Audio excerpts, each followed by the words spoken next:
Hello दोस्तों, कैसे हो आप सब।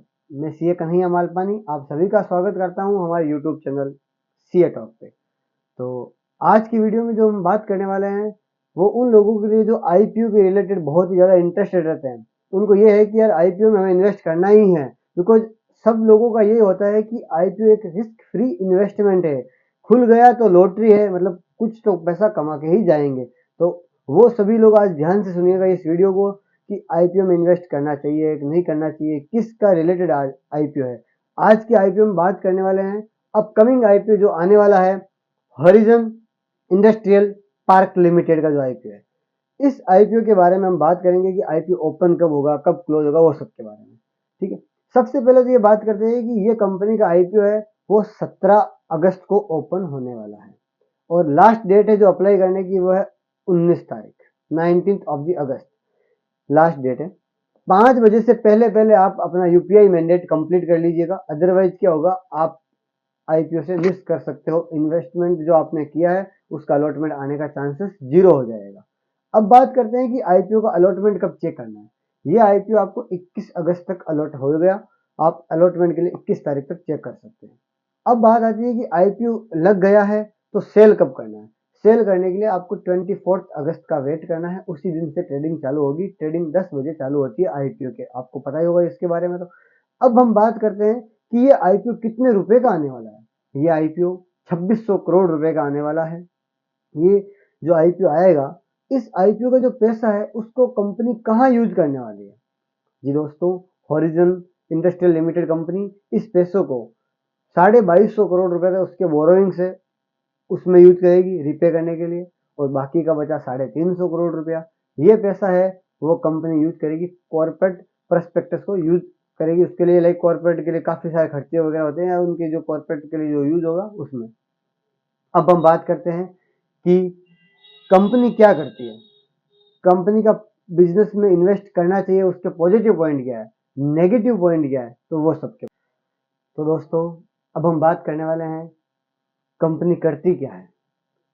तो कंपनी का जो मेन बिजनेस मॉडल है वो है इंडस्ट्रियल वेयरहाउसिंग की सर्विसेज प्रोवाइड करना। कंपनी इंडस्ट्रियल वेयरहाउस को डेवलप भी करती है, मेंटेन भी करती है, और इसके अलावा कंपनी उसको ऑपरेट भी करती है। ये कंपनी का बहुत ही यूनिक मॉडल है बिजनेस का। अब हम बात करते हैं इस कंपनी के पॉजिटिव पॉइंट क्या है। ये कंपनी का जो सबसे मेन पॉजिटिव पॉइंट है वो यह है कि कंपनी अपने वेयरहाउसिंग बिजनेस मॉडल में मार्केट लीडर है। जी दोस्तों, कंपनी वेयरहाउसिंग बिजनेस मॉडल में मार्केट लीडर भी है। साथ ही साथ जो दूसरा पॉइंट है वो है इंटीग्रेटेड चैनल है। लाइक कंपनी वेयरहाउस को प्रोवाइड भी करती है, इसके अलावा ऑपरेट भी करती है और मेंटेन भी करती है। लाइक तीनों सर्विसेज एक साथ। तो जो कंपनीज होती है उनको वन स्टॉप सॉल्यूशन मिलता है कि उनको अलग अलग जगह हायरिंग नहीं करनी पड़ेगी कि वेयर हाउस को मेंटेन कौन करेगा, हायर अलग से कर ले, वो नहीं करना। आपको एक ही जगह सब चीजें फैसिलिटीज मिल जाएगी। तो इंटीग्रेटेड बिजनेस मॉडल है। इसके अलावा एक कंपनी का और ही बहुत पॉजिटिव पॉइंट है वो है in city warehouse. Companies के काफी बड़े बड़े वेयर हाउस है जो इन सिटीज में है। इन सिटी वेयर हाउस का मतलब होता है कि जैसे अमेजोन हो गया, फ्लिपकार्ट हो गया, या फिर और भी कोई कंपनी है जो ई कॉमर्स प्लेटफॉर्म पे काम करती है, उनको सिटी में वेयर हाउस चाहिए और बड़ी साइज का वेयर हाउस चाहिए, तो कंपनी के पास वो भी फैसिलिटीज अवेलेबल है। अब बात आती है कि और क्या बेनिफिट है। साथ ही साथ इस कंपनी के जो प्रमोटर है उनको रियल एस्टेट बिजनेस का बहुत अच्छा नॉलेज है। तो और वेयर हाउसिंग बिजनेस में बहुत बड़ी जगह चाहिए, तो इसके लिए रियल एस्टेट एक्सपर्ट का होना जरूरी है। तो कंपनी के प्रमोटर खुद एक्सपर्ट है रियल एस्टेट के। तो अब बात आती है कि नेगेटिव पॉइंट क्या है। नेगेटिव पॉइंट में अगर बात करें तो सबसे बड़ा नेगेटिव पॉइंट है वो है कंपनी का डेट। लोन बहुत ज्यादा है कंपनी पे। हमने बात ही की थी, कंपनी को 2250 करोड़ रुपए का लोन रिपेमेंट करना है, तो मतलब बहुत बड़ा अमाउंट लोन है, इंटरेस्ट कॉस्ट बहुत ज्यादा है। अब आती है बात कि और क्या नेगेटिव पॉइंट है। दूसरा नेगेटिव पॉइंट में बात करें तो कंपनी का जो बिजनेस मॉडल है वो कैपिटल इंसेंटिव है। कैपिटल इंसेंटिव का मतलब क्या होता है।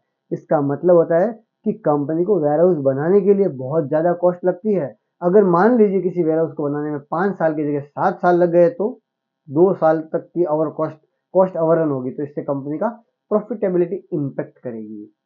इसके अलावा और नेगेटिव पॉइंट क्या है।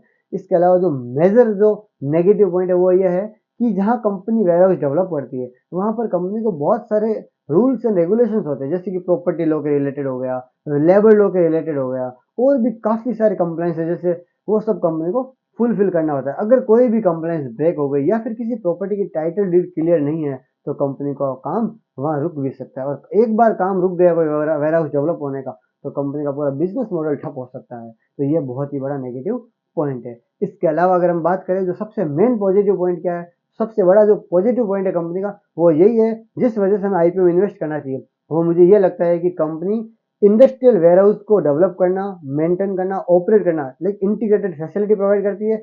साथ ही किसी कंपनी को खुद का वेयरहाउस डेवलप कराना है तो इंडिया में इसकी फैसिलिटी भी ये कंपनी प्रोवाइड करती है। तो उस बेसिस पे जाएं तो हम इस आईपीओ में इन्वेस्ट कर सकते हैं।